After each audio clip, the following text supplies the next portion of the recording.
So இந்த வீடியோவில் என்ன பார்க்குறோம் அப்படின்னாப்பா 5G நெட்வொர்க்கை பற்றி பார்க்குறோம். அதுதான் 5Gன்னு போட்டிருக்கேன். இது வந்து யுனைடெட் கிங்டம்னா என்ன அப்படின்னா பிரிட்டிஷ் அப்படிங்கிறத தான் சொல்கிறாங்க. அந்த யுனைடெட் கிங்டத்தில் இந்த 5G நெட்வொர்க் வந்து ஹெல்த் ரிஸ்க் இருக்குது, அதாவது இது உடம்புக்கு மோசமானது அப்படியா அப்படிங்கிறத கேட்குறாங்க. இல்லை இந்த மஸ்ட்டுனா என்னென்னா போல் அல்லது கம்புன்னு வச்சுக்கப்பா. இதை பற்றி நடுவில் கொஞ்சம் எக்ஸ்பிளைன் பண்ணுறேன். ஸோ அதனால் முதல்ல 5G நெட்வொர்க்னால் என்னென்னா 4Gயை விட மேம்பட்டது. இது ரேடியோ வேவ்ஸை வந்து யூஸ் பண்ணுது.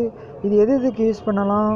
இதில் ஆண்டனா இருக்குது, இந்த சொல்லக்கூடிய கம்புகள் சின்ன சின்ன போல்ஸ் சொல்லக்கூடியது, அதுக்கப்புறம் ஃபோன்ஸ் யூஸ் பண்ணுறது. இந்த மூணையுமே கனெக்ட் பண்ணுறது தான் இந்த 5G நெட்வொர்க்கு. அப்போ இந்த 5G நெட்வொர்க்கில் எப்படி இருக்குது? இந்த நம்ம வழக்கமாக பார்க்கக்கூடிய electro magnetic radiation, TV, mobile, sunlight இதிலலாம் எல்லாத்துலேயுமே இருக்குது.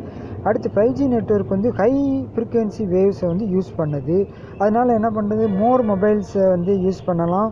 ரொம்ப சின்ன டைமில் ரொம்ப அதிகமான டேட்டாஸை வந்து ஒரு இடத்துலேருந்து இன்னொரு இடத்துக்கு அனுப்பலாம். ஸோ அதனால் ஃபாஸ்டர் ஸ்பீட்ஸ் ரொம்ப அதிகமான வேகத்தில் இருக்கும். அது மாதிரி கிரவுண்ட் லெவல்லையே இது வந்து ஒர்க் அவுட் ஆக வாய்ப்பு இருக்குது. இதில் என்ன இஷ்யூஸ் வருது அப்படிங்கிறத பார்க்குறாங்கப்பா. இதில் 2014 WHO வேர்ல்டு ஹெல்த் ஆர்கனைசேஷன் இந்த முதல் எழுத்தெல்லாம் போட்டு சேர்த்தோம்னா அது வந்து அக்ரோனமின்னு சொல்லுவாங்கப்பா. இந்த வேர்ல்டு ஹெல்த் ஆர்கனைசேஷன் இந்த மொபைல் ஃபோன் யூஸ் பண்ணுறதுக்கு இதில் ஏதேனும் வருதா அப்படின்னா அவங்க ஒரு ஆய்வு அறிக்கை சொல்கிறாங்க, அப்படியெல்லாம் எதுவும் இல்லை, நீங்கள் தைரியமாக இது பண்ணலாம். ஆனால் அதுக்கு அடுத்து என்ன பண்ணுறாங்க, international agents for research on cancer அப்படிங்கிற அந்த IARC அப்படிங்கிறது WHO சேர்ந்து இன்னொரு ரிப்போர்ட் கொடுக்குறாங்க. இல்லை இதில் வந்து இது உள்ள செல்லுக்குள்ளே போய் இதை செல்லெல்லாம் டேமேஜ் பண்ணி கேன்சர் வர வாய்ப்பு இருக்குன்றாங்க. ஸோ அப்போ கேர்கானாலஜிக் அப்படிங்கிறது சொல்கிறாங்க. ஸோ இது எதனால் வருது அப்படின்னா இது எதுக்கு ஈக்குவலாக இருக்குதுன்னா இந்த பிக்லைடு வெஜிடபிள்ஸ், அதாவது பதப்படுத்தப்பட்டதுன்னு சொல்லுவாங்க, அதாவது டால்கம் பவுடர், டாய்லெட்டில் போடக்கூடிய பவுடர், இந்த அளவுக்கு இந்த இதில் இருக்குது அப்படின்றாங்க. இப்போ ஆல்கஹாலிக் ட்ரிங்க்ஸ் அப்படின்னு சொல்கிறது, அது மாதிரி ப்ராசஸ்டு மீட்ஸ், இதெல்லாம் வந்து கேன்சரை வந்து உருவாக்கக்கூடியது. டாக்ஸாலஜிக்கல்ங்கிறது இந்த மருத்துவத்துறையில் பாய்சன் சாப்பிட்டா அதிலேருந்து வரக்கூடியதை பற்றி அறியக்கூடிய ஒரு மருத்துவத்துறை தான் அது. இந்த மருத்துவத்துறை இதில் ஒரு வேளை இருக்குமோ அப்படின்னு வந்து அதை ரிஸ்க்காக இருக்குமோன்னு பார்க்குறாங்க. 2018 US ஹெல்த் வந்து என்ன பண்ணுறாங்க, மேல் ரேட்ஸ், அதாவது ஆண் எலிகள் பெண் எலிகள் பார்த்தா பெண் எலிகள்கிட்ட அது ஒன்றும் பெரிய தாக்கத்தை ஏற்படுத்தலை. ஆனால் ஆண் எலிகள் வந்து பெரிய அளவில் தாக்கத்தை ஏற்படுத்தி இறக்குறதுக்கு வாய்ப்பு இருக்குது. ஸோ அது எதனால் அப்படிங்கிறத இதில் பார்க்குறாங்க. அப்போ எக்ஸ்பெரிமெண்ட் வந்து பிறக்கிறதுக்கு முன்னாடி இருந்தே சில எலிகளை வந்து இது பண்ணி 2 வருஷம் வரைக்கும் வச்சுருக்காங்க. அப்போ என்ன ஆகுது, ஒரு நாளைக்கு மொபைல் ஃபோன் ரேடியேஷனில் 9 மணி நேரம் வந்து வச்சு பார்க்குறாங்க. அப்போ அது இந்த மாதிரி அஃபெக்ட் பண்ணுது அப்படின்னு அவங்க சொல்கிறாங்க. அப்போ ரேட்ஸில் நடந்ததே ஹியூமன்ஸில் நடக்குமா அப்படிங்கிறத கேட்குறாங்க. அப்படி நடக்குமாங்கிறது கன்ஃபார்மாக தெரியலை.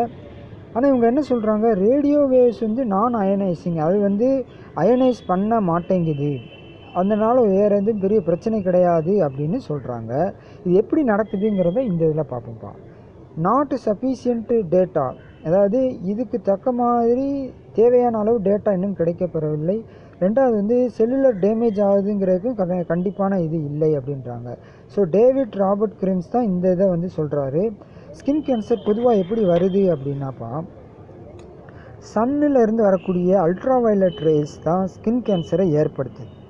அப்போ அந்த இது எதனால் வருதுன்னா இந்த அயனைசிங்கிறது அது எதனாலனா high frequency x rays gamma rays இருக்கிறனால. ஆனால் நான் அயனைசிங்கில் இந்த 5G நெட்வொர்க் வந்து அந்த ஃப்ரீக்வன்சியில் லோயர் ஃப்ரீக்வன்சி, அதாவது ரேடியோவேவ் மைக்ரோவேவ் எங்கே இருக்கோ அந்த ஃப்ரீக்வன்சிக்குரியதை தான் இந்த 5G நெட்வொர்க் இது பண்ணுது. அதனால அது வந்து பெரிய அளவில் தாக்கத்தை ஏற்படுத்தாதுன்னு இவர் சொல்கிறாரு. ஸோ அப்போ 5G நெட்வொர்க் வந்து இன்றைய காலத்தின் தேவையாக இருக்கிற மாதிரி சொல்கிறாங்க.